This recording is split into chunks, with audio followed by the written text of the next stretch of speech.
Tonight, we are beyond excited about a conversation between the beloved artist Robyn O'Neil and the award-winning historian and critic of modern art notes podcast fame, Tyler Green. Of course, this evening is in conjunction with Robyn O'Neil, We the Masses, the Modern's 20-year survey of O'Neil's work, curated by Allison Hurst, and opening this coming weekend. This is one of those exhibitions that is sure to bring people out for repeat visits due to the breadth and depth of the work. Robyn's content and process offers so many ways to engage, and on that note, I'm going to be shameless here and invite you to check the Modern's website for programming opportunities during the run of the show. I am particularly excited about the Epic Drawing and Animation class and the Modern Reading program, which is built on Robyn's book recommendations. So get on that. I know there's limited enrollment in both, so go to the website and see what you can find. Along with being a Tuesday evening presentation, tonight is an episode of the Modern Art Notes podcast that will be aired next week. And I think Tyler will fill us in on how to find it and other intriguing Man podcast episodes. Tyler Green has become something of a household name in the art world and beyond, founding Modern Art Notes and contributing to the broader discourse as a writer and historian. Most recently, he published Carlton Watkins, Making the West American. I love that title. It won the California Book Awards Gold Medal. Robyn, as stated, is in fact a beloved artist. It's no surprise that Robyn's work has been well received given the nature of her practice. The work isn't churned out quickly. Nevertheless, she has produced a lot of drawings over 20 years, and this exhibition establishes that. And with that, she has a very impressive exhibition schedule, with her work landing in notable collections, including the Moderns, of course.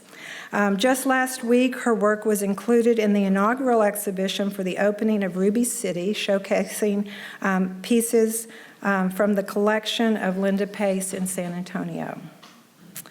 And from what I understand, she did a conversation there and did an impressive job. And I'm just going to note at this point that this is Robyn's third time to do a Tuesday evening lecture. I think she might hold the record.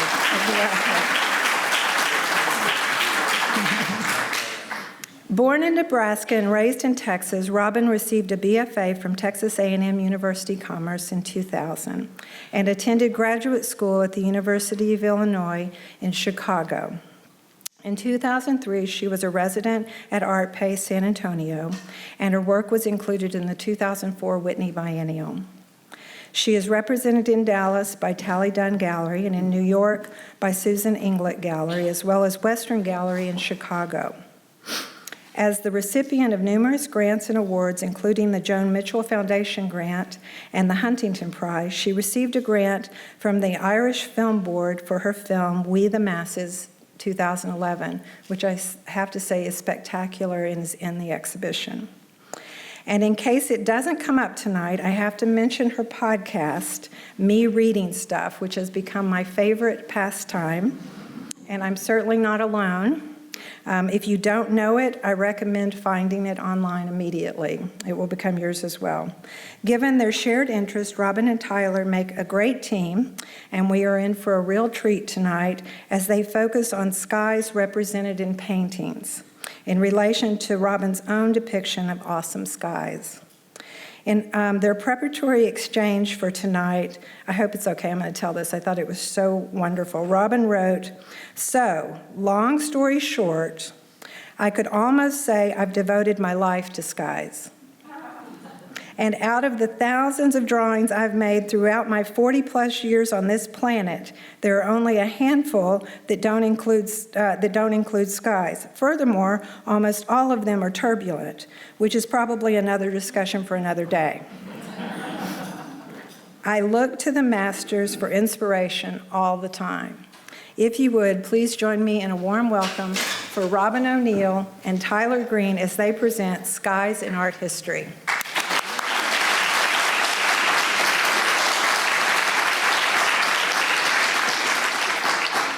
Thank you for that. Thanks, everybody, for coming.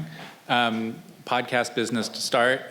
This will be not Thursday's Modern Art Notes podcast because the turnaround time on that would be a little quick. This Thursday, we have Larry Pittman, who has a 14,000 square foot, 40-year retrospective up at the Hammer Museum. And so Robyn will be next week's show. You can download the show and subscribe to it for free, of course, on Apple Podcasts and Spotify and Pandora and all of the places people get podcasts. We have a bunch of good stuff coming up this fall. One other quick moment of self-promotion before we get to the good stuff. If you have nothing to do on Thursday night, please come over to SMU in Dallas. I'll be talking about Carlton Watkins, and how he made the West American at SMU. If you go to what's the best way? Just go to SMU's website. It's at the Fondren Library at, I think, 7. DeGolyer Library. It's hosted by the DeGolyer, but it's at the Fondren, yeah. Yeah. And so then, so Robyn and I are going to go back and forth for about an hour, and then we're going to open it up to questions, right? Yep. I think that's right. And then when somebody waves at me that we have to stop, that's when we'll stop. Yeah, we'll have Terry tell us. Well, we'll make it work. We can do it. And so with that, and we're back. Robyn O'Neil, welcome back to the Modern Art Notes podcast. Thank you. Thanks for being on. When was the last time I talked to you? On the show, I think it was 6 years ago. That's what I thought. We've done 415 shows now, and I think you were on number 80. Wow. So before we get to your skies and their influences and how you've spun away from those influences, I think we should establish a couple of the core elements of your practice. The most obvious one is your dedication to graphite and to drawing, and maybe you could detail for us how that became the central thing. Absolutely. I grew up as a painter. I got taught at age 5 by my grandma to paint with oils, and that was very important to me. But I luckily had a professor when I was at University of Illinois, Chicago for a year. Terry, I love Terry's intros because she always mentions I did graduate studies, because that's the nice way to say it. I dropped out a year later. But while I was there, I went in making colorful paintings and large installations. And luckily for me, Susan Senseman, an artist and professor, said just basically very bluntly, your paintings are not as good as your drawings. And I dare you to not pick up a paintbrush for the next 6 months and see what happens. And even though normally I don't like anybody to tell me what to do, this for some reason made immediate sense to me. And I did exactly as she said, and that's all I've done ever since. And so I started. I also wanted to be removed from the regular studio building where all the other students were. As much as I liked a lot of them, I need to be far away from everything at all times. So I decided, well, this is easier to just carry my pencil around, and I started making very small drawings in my really small studio apartment. But at a certain moment, it made sense to me with the characters I was developing and the story. I'm a narrative artist, or at least I was, and it made sense to continue to do this just with the pencil, because I also liked the absurdity involved in working with, I worked with a office supply store bought Pentel .5 mechanical pencil. And it just seemed like, I'm not a rebellious person at all, but you're taught to not use those pencils in art school. You're supposed to have the whole array of, 8H to 8B or whatever they are. And I always was annoyed with that, even though I'm a real rule follower, but I was so pissed off anytime an art professor told me to do that. So that was my minor note of rebellion in my life, was I used a mechanical pencil. And it just seemed crazy, and I liked that about it. And I'm also just in love with works on paper and graphite, too. When I think of your dedication to medium, I think of John Marin, who for years and years was dedicated to watercolors, He eventually tried oils. Took him quite a while to figure out how to stop making bad oil paintings. But the big difference between his dedication to his medium and yours is you work at scale even within a medium that is traditionally not a medium of that scale. Was that something you got to because you thought, if I'm going to remain dedicated to a traditional medium that is two-dimensional but not painting, then I need to find a way to compete? Absolutely. Visually? Sorry to interrupt. Absolutely. I knew that was going to be a problem. I saw some of my small drawings for the first time installed together when I was still in Chicago before I moved back to Texas and dropped out of school. And I saw them at an art fair, and it sort of rocked my world in a bad way. I was like, these look so forgettable, in my opinion. And I didn't want to be forgettable, and I knew I was doing something bigger than what they appeared to be when you just saw 8 of them on a wall by themselves. It didn't quite do what I needed it to do. So I knew I had to scale up. And then, sadly for me, when I scaled up, it never occurred to me to scale up the size of the figures and trees. I just made a much larger drawing and kept everything small. Wait, really, or is that a line? No, it's true. I've never made, they were this little on a tiny piece of paper, and they were this little and even smaller on a large, but I really, truly, never occurred to me like you were supposed to do that. And so that made my life a nightmare, basically, from then on. It still is. One of the things that scales allows you to do is to present land or landscape in a panoramic way. And then once you've got from scale to panorama, then inevitably there's room for skies. Were there, there's a rich panoramic painting tradition going back to the Dutch Golden Age, coming into America through Thomas Cole, really thriving in America through photography in the 50s and 60s when photographic panoramas were a big deal. Is there any part of the panorama lineage that's important to you? Not exactly, but the only thing that is about that is investigating those, especially the photographs, and focusing on the exact moment in a picture plane where the photographers choose to put the horizon line, because that's the big decision, right? Yeah. I was also taught by my drawing professor out in East Texas, Lee Baxter Davis. He would make us, this was just our training, he would make us make the same drawing, but move the horizon line and try to see what it changes. If it's way up high, if it's way low, if it's dead center. And I just became focused on it. I don't think that was his intent. He was just trying to teach us what that does emotionally to a viewer's reading of your drawing or watercolor. He taught us as well. But I wouldn't say the panoramic, that wasn't the biggest thing. It was just specifically horizon lines that I sort of focused on and started to play around with. And in the beginning of my work, you can really see it in this show. It starts where everything is mountainscapes really high, so the horizon line is up high and there's almost nothing happening in the skies. And then it lowers and lowers and lowers. At some point, the snow just disappears and it becomes sort of blank and pastoral and empty, and then eventually it all becomes water, and then the water rises, and then there becomes another high horizon line. So the horizon line becomes kind of an entity in itself in my work, and you've never been able to see it until this show happened, to see what I was doing with that, where it grew and receded and came back.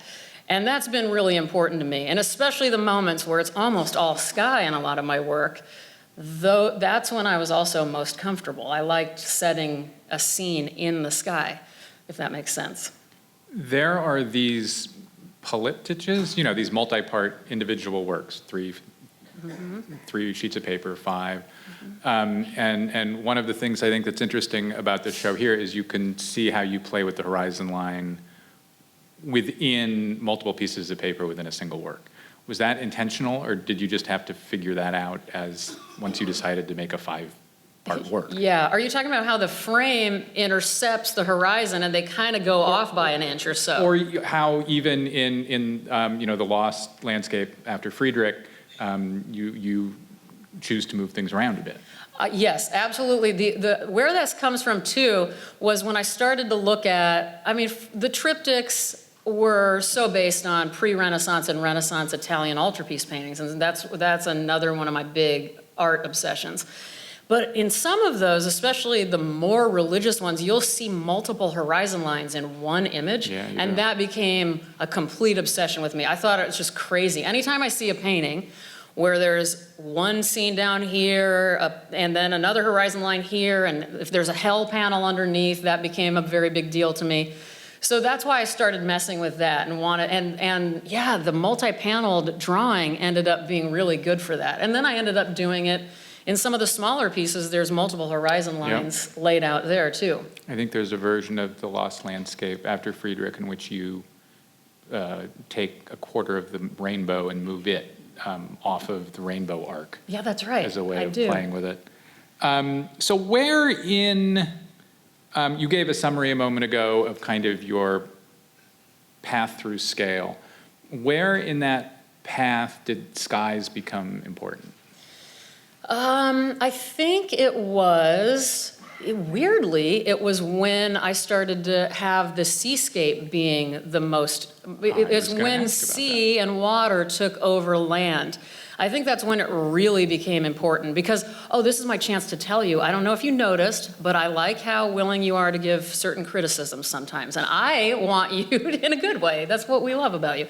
But the earlier drawings, and you're seeing some of these flash up, so maybe the audience sees this, in my very early drawings where it's mountainscapes, those skies, I have them laid out on this slideshow, are terrible. When I look at them, I'm just like, I did not know how to draw clouds or sky. To me, they look so bad.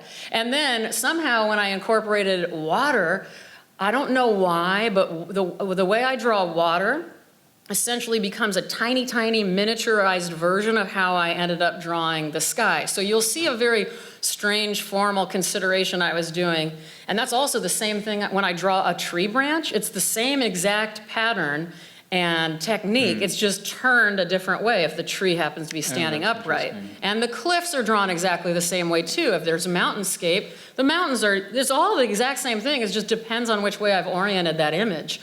So I think, but when I drew the first one, which is masses and masses rove a darkened pool, that's a really large piece with all the water and all these little men on rafts. That took so long just to make that water, and that became when I really wanted to just really make these skies spectacular. And actually, you and I had a talk about Gust of Wind, the Courbet piece at the MFA. In Houston. Yeah, and you noticed that I stared at that painting when I lived in Houston for so long that it became a huge influence on me. It's a very great painting. It's a great painting, and would you say maybe one of the greatest skies in art history? Yes. Okay, good. It's absolutely. Good, or I'm leaving. It's that oak tree is one of the best oak trees, and I mean, that's Courbet looking at all the Barbizon painters going, you and your little trees. Exactly. And by the way, I do that with skies with a lot of masters. I'm like, nice try. I got this with my mechanical pencil. And I do. I'm going to say it. I do. So when you started drawing skies, were you originally thinking, got to be skies if there's going to be land, or are you thinking that there's going to be a conceptual reason and relationship both between the land and the sky, but also, and we'll talk about later on, climate change and your address of weather and similar events? Yeah, you know what it was? It was, again, those early days of just seeing, even though I didn't figure out the sky for a while, I knew when I first saw those kind of 8 small drawings, and I was mortified at how kind of non-impressive they looked. I realized also part of that was because, and I'm glad these pieces are in the show, they're very important, but the ones where there's just little men and nothing else was just not okay with me. I mean, they're great because they developed this whole thing that I was trying to tell this story about these men and humanity. But so very early on, I realized the atmosphere needed to tell my viewers what mood I was inviting them into. This is not the smartest answer, but this is the true answer. I needed to set a tone. And what better way to do that than to develop weather patterns in my drawings? So I thought about it more as developing a weather pattern and wanting to figure out how I was going to get the emotive response I want. And what it did in the very beginning, when I wasn't quite as good at drawing skies, was it was that good counter to the men. The men are purposefully drawn very goofy and very stupid looking. And then the skies, as I continued to try to develop those, they were supposed to counter that and show that I was, even though I'm drawing them technically very stupid, that is all on purpose, and I take it very seriously, drawing them stupid. And the skies kind of tell that to my viewers, if that makes sense. I think we have one of your men in the audience. We did. Oh, did? You know what? He changed into a dress, which I love. Into a skirt. Yeah. Somebody did dressed up like one of my men tonight, didn't they? Yeah. Amazing. So we'll come back to the men, and they're all men. They're all men. But let's talk about some art historical skies to which you paid attention. I've got a little list of names. I'm going to drop the name, and maybe you could say yes or no, or what you like about those skies. Quick takes. Friedrich. Oh, God. Love. Number one. Well, not number one sky, number one painter, and I especially love, and it was very influential, like Monk by the Sea. That's almost all sky. And one Rukin figure man, meaning see him only from behind, and that enormous sky. Oh my God, nothing better than that painting. So yes, fully sign off on Friedrich. Thomas Cole, Oxbow. I think you like him more than me, but I definitely... Probably true. I think you do, but definitely an influence, and come on, they're beautiful, so I do. That Oxbow sky is about the most amazing thing. There are two Brits from whom Cole substantially went to school, with whom? Yeah. From whom he learned. Yes. Constable and Turner. Then how are you going to go wrong there, right? And Turner, number one. So the first person, there's a Turner that I put into this slide list for you, and it'll be on manpodcast.com. It'll be on Man Podcast. That Turner, what's it called? You're always so good at knowing the titles. I don't remember. I don't either, but there are a lot of Turners. Was it Snowstorm? Anyway. It's the big spiraling one. Oh my God, it's amazing, and I saw that as a very young art student when I got to go learn art history in London, and it was up at the Tate, and I saw it. I went there almost every day. I didn't know, I knew I was a weather watcher. Technically speaking, I really was a volunteer weather watcher, but I didn't know that was going to be a big part of my work and my art. But that piece ingrained itself into my head in a big way. Next was the Courbet gust of wind, but Turner is, to me, he reigns supreme when it comes to skies. Well, like that Courbet, it feels like a self-contained weather system that is in process. Yeah. As you arrive at the painting, it is in the process of moving across. Yeah, and they feel as not dimension-wise, they feel as big as the sky. The way they paint them envelops you. It just does. Less skies than clouds, Marsden Hartley? Clouds for sure. Storms, I love Marsden Hartley. And we're talking about skies, but it's mainly clouds that I get the most into. Because he doesn't really do action in his skies, but his clouds are references to, he kind of he's not mailing it in, but he's mailing it in. Yeah. That's not what he's most interested in. Exactly. Frederick Church, there's an Emerson line that I suspect that, have you ever read Emerson on the podcast?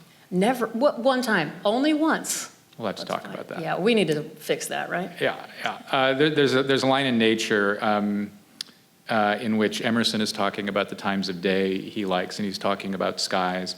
And he says, not less excellent, except for our less susceptibility in the afternoon, was the charm last evening of a January sunset.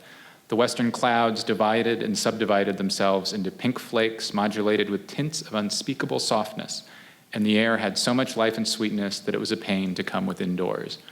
And, with the Katahdin painting or Twilight in the Wilderness, That is perfect. And I should read Emerson more on the podcast for sure. Because this is the type of thing, and I know you've maybe read a bit about what I'm working on with this next series, which I'm calling the Cloudmaker series, but really that may change. That's a working title. But where I'm collecting, I have been collecting since I was in high school, both poetry, skies, well, let me just say it this way, skies, clouds, any reference of storms from art history, but also literature, poetry, and shows as goofy as like Beverly Hills 90210, and films as amazing as Werner Herzog's The Enigma of Caspar Hauser. And so this, first of all, you got to email that to me, and I need to, obviously. Emerson's Nature, anybody can download for free, of course, because it's without a copyright. So I will do that. Okay, thank you. So how have you found churches' skies useful? Because they are so light and wispy and pink and peach, and yours are not. Right. Well, it's a good point. I know. But he does, the clouds are really dramatic. And they're very dramatic. And even though they are pink and way more beautiful in that way, where you really are just, I mean, it looks like heaven or something. It's so perfect. But I think they're darker than they seem, in my opinion. I think they're really crazy and they're upsetting. Oh, they are crazy. Don't you think they're a little? I mean, they're a little druggy. Yeah, they are. That's what I mean. And that one, what is the name of that one that has the flag, the American flag in the sky? I can't remember. He did a couple. I mean, he did that both as a chromolitho. He did a painting that's in Indianapolis called, Under the Flag. That's just a weird-looking mountain. Like a very pyramidal mountain, and then has a flag on it. But these are all, of course, Civil War paintings. Yeah, and so it makes sense, but it really is a crazy decision at that time period for this man to paint the American flag in cloud form, basically above a landscape. Landscape is the great American cultural thing, and it is how artists and poets were expressing patriotism en masse in the late 1850s and 1860s. I may have partly written a book about that. Yeah, I was going to say, you are the expert on that, which is why I wanted to do this with you. Next one, and the next to last one, and this is an artist who's going to come up again later, Hieronymus Bosch. Oh, yeah. So his skies are not like the weather, at least the skies I'm guessing we'll be talking about, are not like the pink fluffy of church or the weather system of Courbet. His are clouds that might as well be fire or smoke. They are, I mean, quite literally hellscapes. Bosch's skies of interest? Hugely of interest, especially, and you can see it in the earlier work of mine. I mean, I even totally ripped off one of those fiery skies in one piece called Oh, How the Heartless Haunt Us All. There's a hell panel on the bottom, and I tried to do my best with graphite making a version of the whole sky being in flames.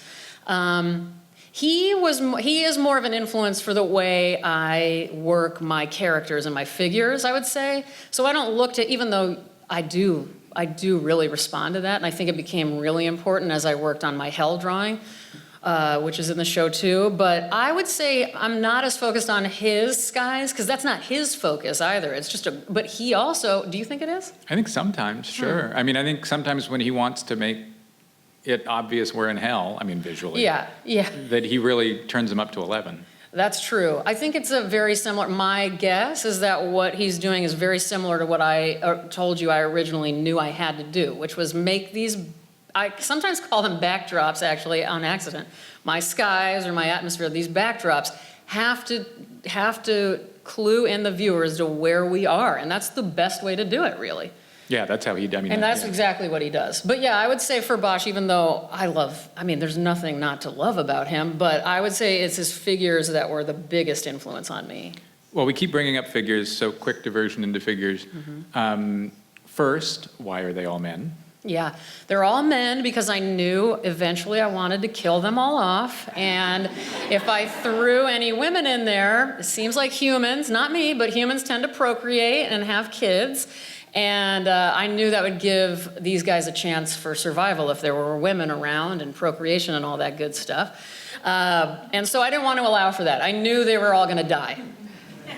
I also think about the work, because there's so much address of climate change in the work, and that who are the people in charge of the planet who have driven us into a ditch, whether at the corporate level or the political level, and that's been men.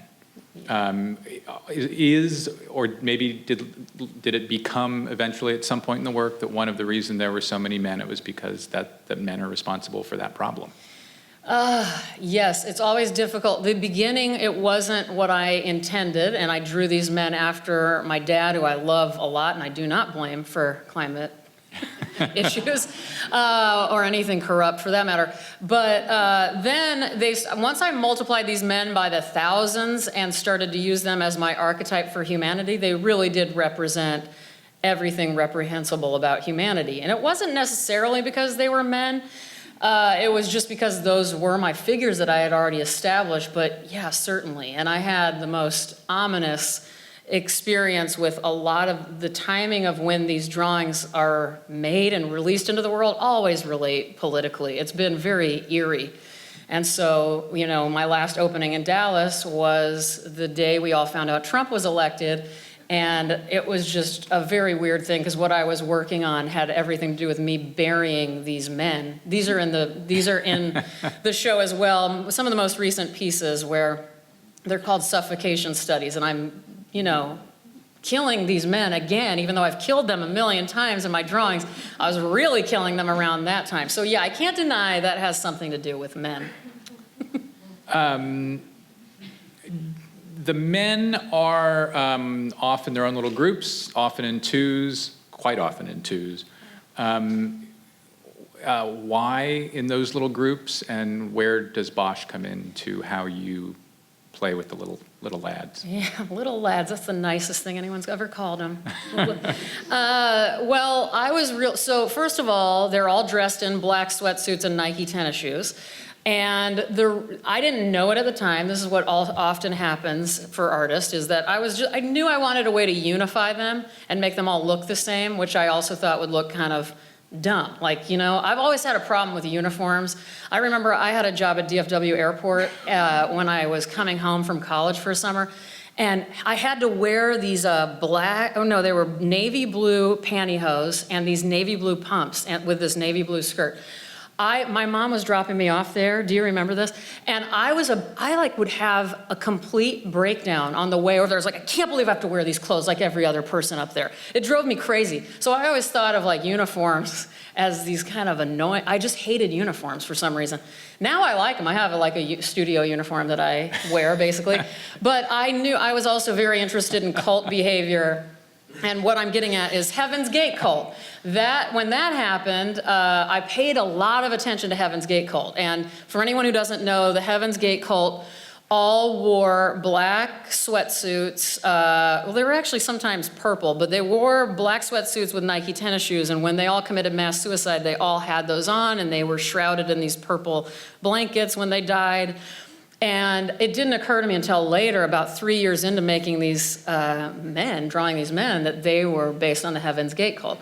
And the reason for that was I thought people in groups have always kind of worried me. I'm very uncomfortable in crowds. And so it was just my natural way. If I wanted to create landscapes with men making me nervous, it would be men in groups making me nervous. Like this, and you'll see the kind of most peaceful moments in these drawings are when guys are on their own. They end up like picking flowers and doing really innocent things when they're alone.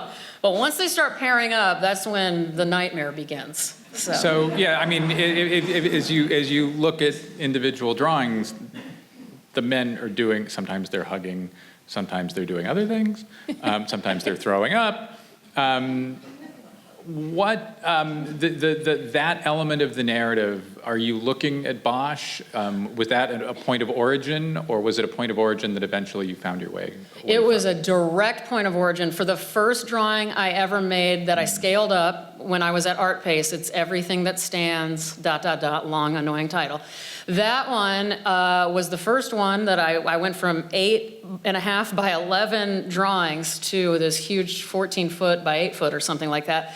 And it was completely based on Hieronymus Bosch's Garden of Earthly Delights. And the entire center panel and the center scene instead of all of these figures going in a clockwise circle around a swimming hole, where Bosch allows for his people to do fun things like have sex and frolic around and have a good time with life. Before they go to hell. That's true. But at least they get to have a little fun. Mine, I'm just... Why they go to hell. That's true. That's a good point. But my guys, they never get to have very much fun. And so I flipped it and I had them going in a counterclockwise circle. There it is. And they're just running around doing very non-fun things. They're throwing up. I have a deep fear of throwing up. That's when that comes. That's why that comes up a lot. They're pushing each other over. They're wrestling in a couple of... They're wrestling. They're getting distracted by stupid things. But so that was, maybe that center area is the only thing that really was directly Bosch influenced. But I just loved the idea of taking human form to tell any story you wanted under the sun, which is what Bosch did. And that's what I really was trying to do all along with these men. I was like, I can use you, if I were to talk to them, I can use you for anything. It's sad that I mainly use them for bad things, but that was what I was set out to do, so I had to do it. Or fun. You think, yeah, that's true. Or it's fun that you do that. You know, as I was thinking about skies in art history and preparing to talk to you, I came to realize that so many of the skies we've already talked about, what you might call narrative skies, because the skies tell the story that the rest of the painting fills in, are paintings without people in them. Yeah. You know, there aren't people in that Courbet, Gust of Wind. There aren't people in Cole's Oxbow, except for Cole hides himself in a corner. Those great Constable oil sketches of clouds and the skies around them are just the clouds and the skies around them. Your most dramatic, biggest, most heavily graphited drawings of skies almost always have people in them. So how have you thought about the relationship between what's happening in the skies and what the figures are doing, what the people are doing? That's a good point. I've never thought about it like that. And it almost makes me upset at myself, because this is, now you didn't know it would be, but it's a challenge, because I really would love to tackle that and make the sky the most important and basically the figure for me. But you're right. I mean, these ones with all the rafts and all these hundreds of people, those are my biggest, most dramatic skies. I think the reason for that is, again, originally, just trying to figure out a way to, well, first of all, back to the way I draw the men. I draw them very goofily on purpose, and I draw nature very beautifully on purpose. And again, that's my take on how much I don't like human beings, right? I love nature, and I love animals. I love clouds, I love skies. I don't really, and I'm throwing myself in this too, I don't really love me and all of us. I love all of you guys. I love a few of you, a whole lot. But anyway, so being that that's the case, I knew that every time I do something like that, basically top off a drawing with a really glorious, well cared for sky by my hands, it's my testament to how much I respect the bigger world and nature and landscape. And even landscape painting, to be specific as well. All of these artists you're mentioning and those specific pieces, those are my favorite. None of my favorite paintings in art history have human beings in them. I'm not one of them. If I were to list you my top 100 favorite paintings of all time, none of them would have, well, except for Caspar David Friedrich's Monk by the Sea. Bosh. Yeah, you're right. All right. And actually, there's probably like 30. Let's say, all right, 30 out of the 100 might have a figure in it. But no, I would say top 10 are all nature, no humans. Did I forget to finish off my statement about that? No, I think that's it. No, that was good. Okay. That was good. Thank you. You talked a moment ago about how watery grounds came in, and there was this tension between these rising waters, waves, however we want to describe them, and the skies. And I wanted to bring up a specific painting, 2007's The Ruin, which is at the Whitney and which is here in the show at the Modern. It features a roiling seascape in the bottom half of the painting, and a branch hovering above that wave or that seascape with a smudged sky at beyond the branch. Was that among your, to me it reads very much like a climate change drawing, a very specific address. What did that drawing come out of, and how did you think about the relation between the water and the sky there? Yeah, you're, as usual, you are what we artists always want. I don't know if anyone's told you this. There's Michael Silverblatt, who does Bookworm on KCRW in LA, and he's every contemporary writer's favorite reader. And you are every contemporary artist's favorite viewer. I really do think that. And Michael Silverblatt's my other hero. So it's crazy that you were able to pick up on this. What it came from was right after the devastation in New Orleans after the hurricane. I was living in Houston at the time, and then we had Ike, and we were getting our hurricanes around that time too, not quite as devastating as New Orleans, but really bad, and I lost a lot of things in that hurricane. Well, I was preparing for one. It comes from a kind of funny story about not necessarily climate change, but extreme weather. So I was preparing for the hurricane by going to my local Kroger, and I was getting a lot of water and all this stuff. But when I walked in, they had, hurricane preparedness signs. And they worked really hard on these with all the 10 things you should get. And they put an image at the top where they printed out a hurricane wave, but for some reason they were in a hurry or something, and they put the hurricane wave upside down, and it was so bizarre. They just accidentally did that.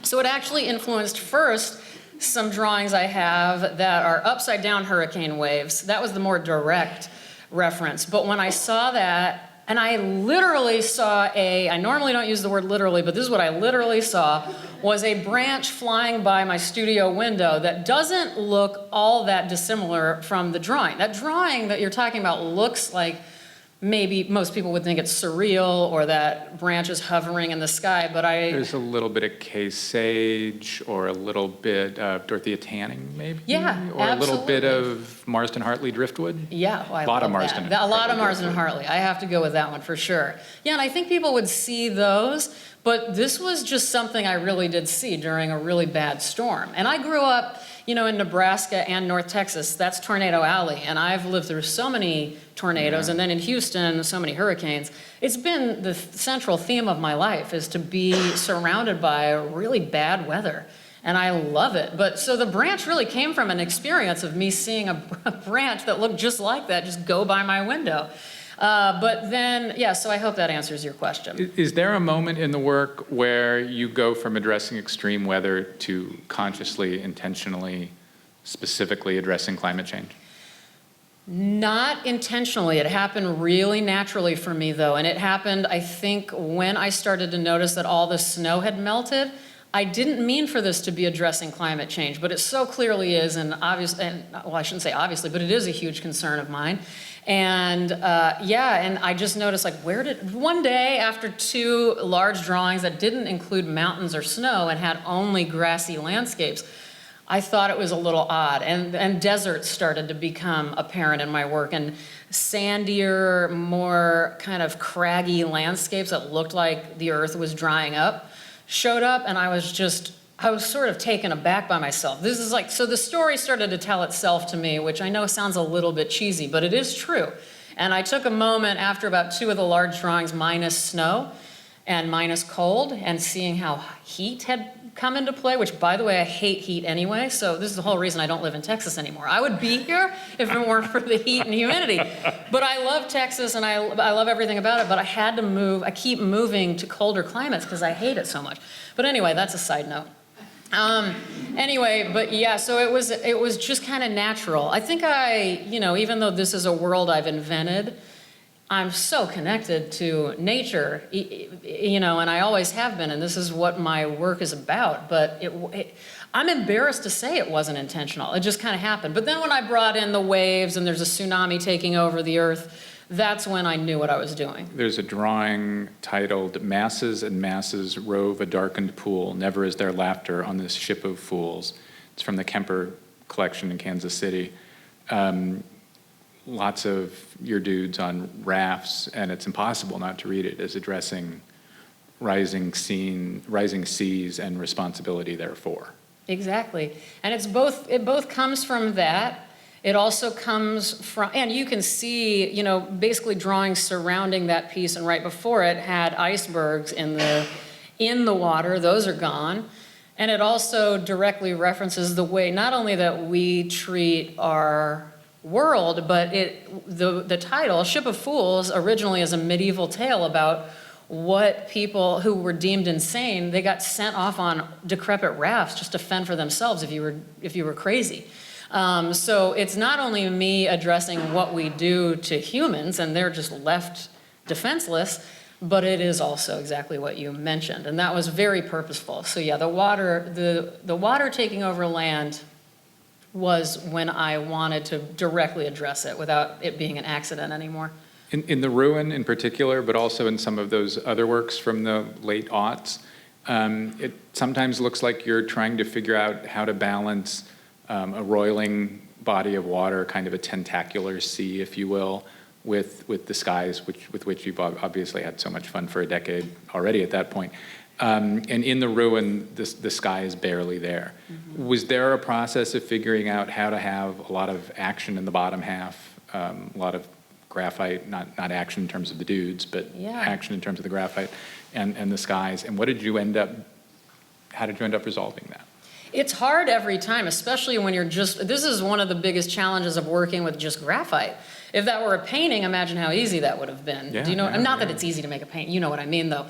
In other words, play with color values or exactly, all kinds of things. Just a color change. But with me being all graphite, I have to hold back on things I want to do in the sky. If there's a wave that's dominant, I have to be very, very, very gentle with what I use as a smudge stump that my mom gave me when I was in 7th grade. Some people call them a tortillion, but they're, rolled paper that you smudge graphite with. And I've had the same one since 7th grade. So it has, and I bring this up not to be cute, but it has 28, I don't know how old I am, but let's say almost 30 years of graphite patina on it that does a very specific thing for me that allows me to do exactly what you're noticing behind that roiling water. There's a way I can get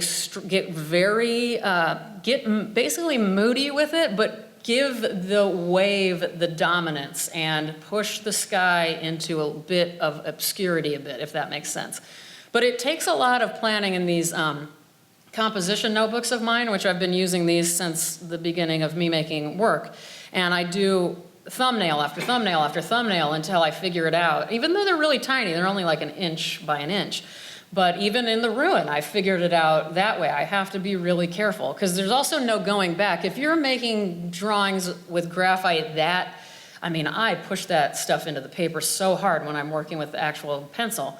You can't erase that. You can really see on the surface, I should point out. We'll try to get some details from manpodcast.com, but you can see volume and muscle power there, and in some of the drawings, you can even see the weight a little bit of the graphic because it's moving the paper, if you will. Yeah, it's really important to me. And it's part of what, a JPEG can only do so much, but I think but I always want people, this is true of every artist to some extent, but for me, a lot of that sort of obsessive work that I do with that mechanical pencil, it's necessary to see that in person. You can't see it otherwise. And you see the sharpness of the mechanical pencil, you see those little marks within something as large as one of those waves. And yeah, it's very important. But it is hard. It's very difficult to keep the sky and the landscape when it's that dark.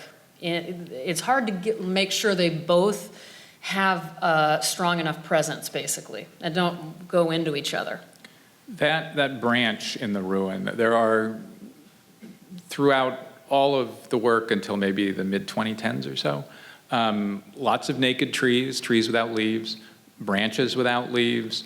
They're fantastic and they recur. There are art historical roots for them, maybe including Albert Bierstadt, who loved himself a dead tree. Where do they come from for you, and why is it important that they're leafless and apparently inert? Yeah, well, Bierstadt is another hero. And I really, truly throughout my life, I remember I'd always like stop and see a tree and I'd say something to a friend or whatever, like, God, look at how amazing that tree is. And it never occurred to me that they were dead. People are always telling me the trees I like, they're like, that's a dead tree, Robyn. Like having to inform me that I like a dead tree. I just love dead trees. And again, it's just a focus. It's a symbol of my biggest focus, which is, I mean, wouldn't you say one of my biggest focuses is death? I mean, it's about death and destruction. And so the dead trees definitely point in that direction for me. I mean, there are occasionally, in the Caspar David Friedrich lost landscape piece with the rainbow, it was really difficult for me to draw that beautiful, lively, alive tree. It didn't feel right to me because it's not one of the trees I would naturally have drawn. I only drew it because I was copying his painting. But it doesn't feel natural to me to draw. You do gust of wind, you don't do the oak tree. Nope, exactly. It's exactly right. It's not my thing. And I love tree stumps way more than even a dead tree. I mean, as dead as a tree can be, That's the next question. the more I like a lot of tree trunks, right? There are a lot of tree stumps. Stumps, that's what I meant. And they Cut haven't 'em been off. toppled, kind of Salvador Rosa, early Frederick Church style. Yeah. They've been axed. They've been totally axed and violated in that way. Yeah. Yeah, what can I say? I love that. I always want to do it. They become a good table for other things if they're cut off like Like a that. buffalo. The buffalo is on one of them, a huge one. So is that a reference to America's mowing down of the continent? Yeah. And I grew up in a household very concerned with all of this stuff, so it's a big backdrop for me. My mom's been concerned with the environment as her number one cause as long as I can remember, and it's just natural to me to care that deeply about that, and animal rights as well, and so that becomes, I think, very clear when you see my show as well. There are a lot of dead animals, though. I know. It's hard for me to kill off animals, but I have to in order to get the point across. Before we leave trees, there are all the naked leafless trees, but there are also a whole lot of big bushy fir trees, which you obviously have a lot of fun drawing. How are they different for you from the dead ones? Why do they have to be there? Guess what? I don't know if you saw this, but in the vitrine in my exhibit, I list... So there's a vitrine in the show that includes 5 or 6 of these very composition books open to various pages, and sometimes they're lists of questions you're asking yourself or forcing yourself to re-examine about the work. Sometimes it's a pasted in printout of, say, a Frederick Church oil sketch from the Cooper Hewitt, and so on. Yeah, and they're this is my whole creative process exists here, and when I translate it from the composition book to the paper, that's just labor. I always tell people, I've already figured it out entirely. There's not a lot of improvisation going on with me. But to answer your question, the evergreen trees and the fir trees, you're right, I have a lot of fun drawing them. But at a certain point, to be honest, they were just very natural. Because I was drawing these men skiing in the very beginning. So they ended up in the very early drawings where I was drawing these sweatsuit guys doing calisthenics and being trying to get healthy, which is so dumb, but that's what I was doing. And so if they're on a ski slope, you're gonna see them with evergreen trees, right? But then I think I think you know the answer. I just liked drawing them. It was very fun to draw. The mechanical pencil does every single needle very well. And then at a certain point, which back to the vitrine in one of my composition books, you'll see I become very critical of them. They end up, they're just very cute, and I don't like that. So I don't like them anymore. It's like 2 or 3 long sentences kind of lambasting yourself about, Oh God, I really got mad at myself after a while. I was like, how many evergreen trees can I put in these drawings? I'm so sick. I was really bummed at myself about that. They're just too cute. They're very cute. But I don't know, to me, now I draw them all the time, like as Christmas cards and stuff. They lend themselves very well to Christmas cards. They're important in these drawings, don't get me wrong. I love dissing my own work, if you can't tell. But that's because I'm always moving on. And in that same vitrine, I think you see what I can, again, I don't even say what I like in my work after I say what I hate in my work. I say what I maybe can deal with in my work from here on out. I'm picturing Friedrich sketching spruce trees on Christmas cards in the 18th century, 19th century. Let's hope he did. In the last few years, one of the ways some of the skies have changed is that sometimes there are men in profile in the skies in a drawing like These Moments from 2016, not in the show. How does the sky get made out of men's heads in profile? And what does that suggest about the work that then came next? Yeah, it started when I made my hell drawing. There were some sort of ghostly presences of heads throughout that piece that are very, very terrifying. And not just in the sky, in the land. Yeah, too. just like existing on that hellscape all over. So I think that's the first taste I got of that. Again, entirely drawn with this smudge stump my mom gave me in 7th grade. So I don't use the pencil at all. I just barely touch the paper with this smudge stump tool. And then the men were truly gone. Finally, I was trying to kill them all off for so long, and then I killed them off, and then I missed them, and so I put them in hell, and I dealt with them again.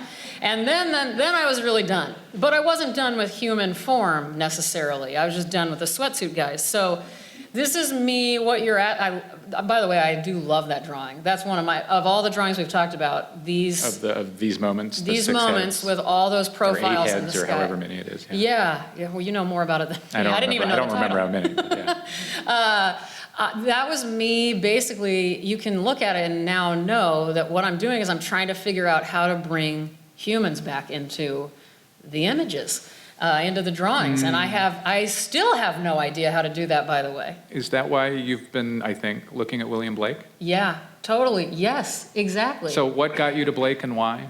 Well, This is in the most recent work, the last maybe 2017, 18, 19. Very recent, yeah. As soon as I got that big Toshin Blake book, which, I mean, that's not the reason, but the reason I bought that and started to really look at him, which is because I had so many people my whole life, even in high school and college, tell me, oh, you're a big William Blake fan, aren't you? And I would always be embarrassed to say, I'm not at all. I didn't fall in love with that work for a long, long time. And I would always see people being really disappointed in me, much like when you found out I wasn't into Matisse. Do you remember that? We'll talk. We already I'm did not talk. done. Okay, we got to talk some more.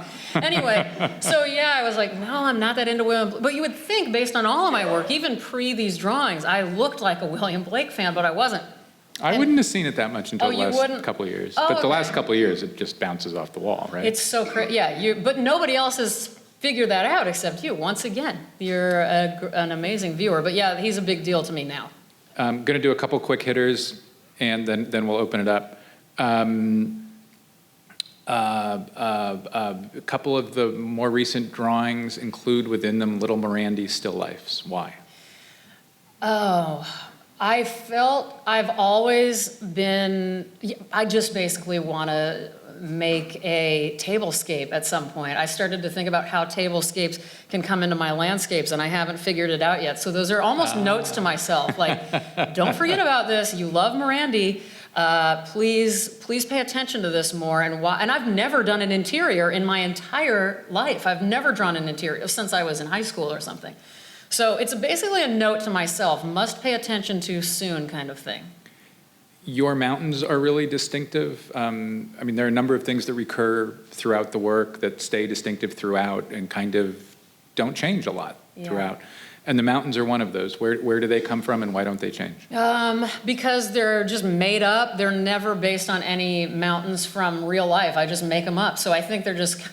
Oh, but I bet they have an artist. I think I would guess they look very much to me like the Apennines and Dolomites of so many Renaissance distances, the backgrounds of Renaissance altarpieces and paintings. They must. If they're anything, they're pre-Renaissance and Renaissance Italians, but that's the only thing I can really cite.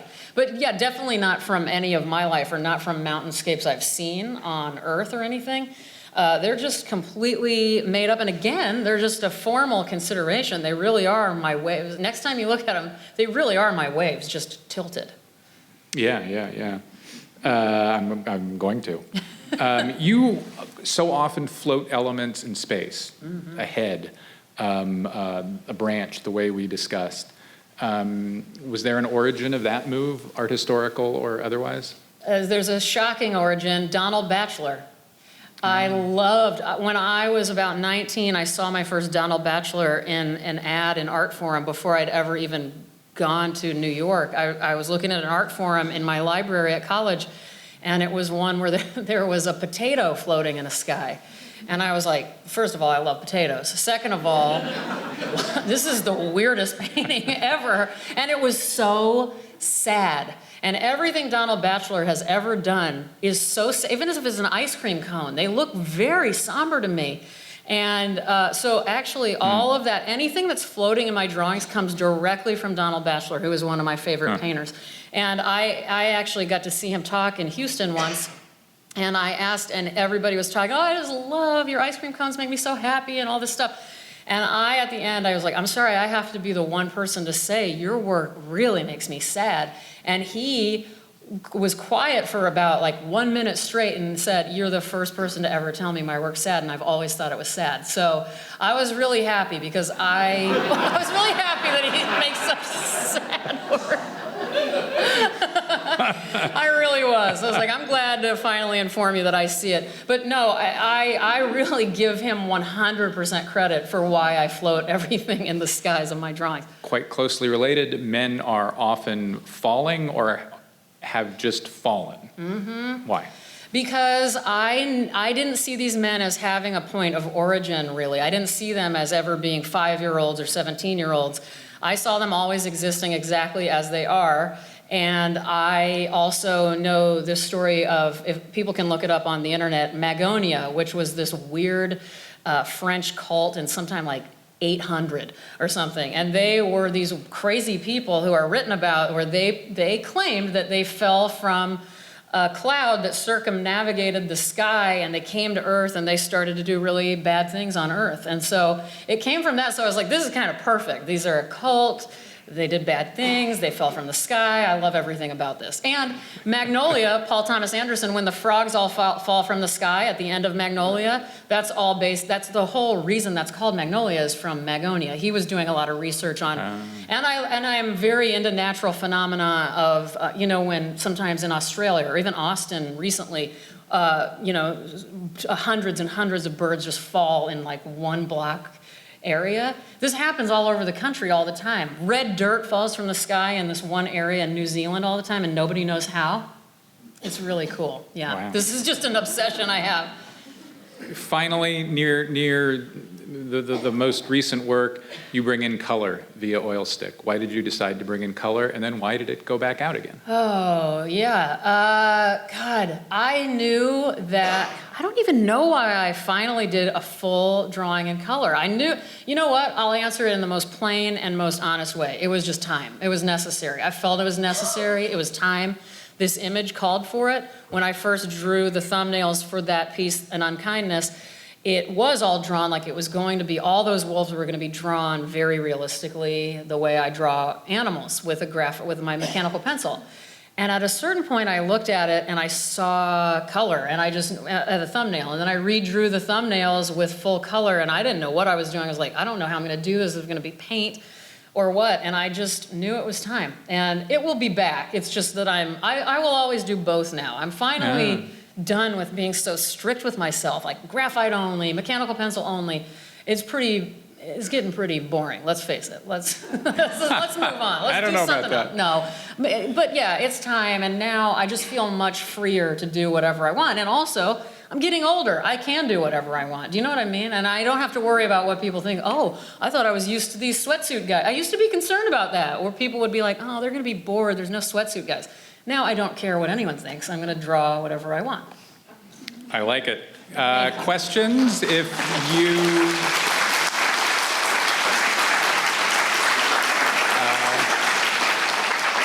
If you raise your hand, I will call on you. You don't need to wait for a microphone, but do please belt it out there in the back middle. Robyn, I want to ask you this question. I want to ask you, what happened in between your composition book and the finished work, which is massive amount of labor. And I relate to your process, and it's fascinating, but if I put myself in your shoe, I will either congratulate myself like the first 10 minutes or beat myself up the next 10 minutes. So it's still a 180, but I can imagine that massive investment, both physically and mentally. Can you speak of that process? Yeah, you know what, for me, are you talking about the amount of time it takes to carry these drawings out into fruition, basically, right? like, this is so quick and immediate, my composition books, fun to do, very casual, and then I'm stuck on a wall for 3 years or 9 months or whatever. Well, my answer to you is I just want to be there all the time. That's what I wish I was doing with all the moments of my life, to be honest with you. I'm very happy alone. I'm very happy drawing, and I'm very happy watching TV, which is what I do the whole. So basically, if you're wondering, there's a lot of TV going into my ear the entire time I'm making those drawings. A podcast occasionally, but mainly it's all TV, and it's things that you would never think that I'm watching. They're mainly like teenage dramas and stuff like that, like Dawson's Creek or Why whatever. would we think you aren't watching those? Wait, oh, maybe you would think I was. I don't know, I thought people might think I'm watching, well, what I am watching, which is also Forensic Files. A lot of, it either is like really dramatically upsetting or just the dumbest thing about teenagers ever. Those are my favorite things. So I'm highly entertained by that. And then also that process becomes very important, the amount of time it takes. This composition book is next to me at all times, and as I'm doing something repetitively forever and ever and ever, amen, I am then that's when my ideas occur to me. So then I'm always drawing thumbnails for what's to come next. So it becomes a huge part of that. I think the obsession and the labor involved in my work that's the time to really ruminate and to plan and plot. So, yeah, and I get to be home with, my cat and all of that. Is very fun for me. I never go crazy. I'm never like, oh man, I wish I could go out there in the world and party with everybody. I'm like, could I do this more? So yeah, thank you. Back in the middle with a cat. I just want to ask, so your studio's at home? My studios have always been in the extra bedroom of my house or my apartment. How do you accommodate the large size paper and the wall space? You've got a big wall. Yeah, well, it's a good question. I find the biggest wall wherever I live, and I use that biggest wall, and every drawing that's large in the show, that just means you can basically see the dimensions of the largest wall in every house I've lived in from here to the beginning. It's true, right? And I just put the paper as big as I can, and and then it's very difficult, though, physically demanding. Back to the first question, the physical stuff. As I've told a lot of people today. So if you imagine drawing, you can't really draw low to the ground. So the drawing comes all the way to the baseboard, and you can't get your hand properly adjusted to draw the way I draw. And so I have to, a lot of these big pieces I've laid upside down with my head facing the wall and had to draw upside down. And then my boyfriend was recently gifted me a beanbag, which was the greatest gift of all time. Because now when I'm low to the ground, I use the beanbag, and I can also lean on the beanbag. So I'm finding all these ways. I wish I were like Chuck Close, has a wall that drops and ascends and all of that. One day, I do not have enough money to have a wall that moves. Obviously, I'm working in the second bedroom of my house, but so thank you for asking that question. But I love working at home, and that's the thing is I think a lot of students are taught, they've got, like, everything's all geared towards total professionalism. Get out there, get your studio, whatever. If I can make these large drawings in some of the shitty places I've lived in, can I say that? Sure. Some of the shitty ass places I've lived in my life. Why haven't you sworn before now? That's true. Everybody else can do whatever they want too. You don't need a studio with proper lighting and all of that. I find that really, I don't know if I find it offensive, but I'm so offended by that. But I find it annoying when people act like we all need to do it that way. I get very upset about that. I know you weren't saying that, by the way. Here. So beyond the scale of your drawings, another thing that makes them unusual in terms of graphite is how you technically use the pencil. You could argue that it's a very painterly use of the pencil and like layering. And you don't use a pencil, in other words, to sketch or draw loose, outlines. But that said, we talked about oil paintings tonight that you were interested in, all the skies. Are there any draftsmen that you really admire? Do you look at drawings, artistic drawings? Question is, are there any draftsmen that Robyn particularly looks at and likes? Absolutely. Mainly, they're prints, but Goya, Dürer, Who are some of the other of my biggest draftsmen? There's got to be a lot more. I can't believe I'm stumped on this. Rembrandt's etchings. Yeah, yes, oh my God, Rembrandt's etchings, but I'm forgetting some of the major ones. I might come back to it with another question, but definitely, I think Goya's prints were actually one of the other reasons besides my professor telling me to draw. Goya's prints at the Chicago Art Institute, sometimes they would display them like on this hallway leading to the bathrooms. When I was in grad school there, I'm like, here are these masterpieces, like disasters of war, leading to the bathroom, and they're this big, they're small, and I'm just like, this is what it's about, is like capturing someone's attention with a black and white print this big, and it like, I'm not gonna call out any artists, but you know, in the big spaces, there are these huge, colorful, awesome paintings, and I'm just like, whatever, this is what it's all about. So, yes, there's a lot of draftsmen, but all of a sudden I don't know any of them. That's so sad. I'll come up with more. But I did give you an answer, I guess, right? Okay. Robyn O'Neil, thanks very much. Yeah, that's it.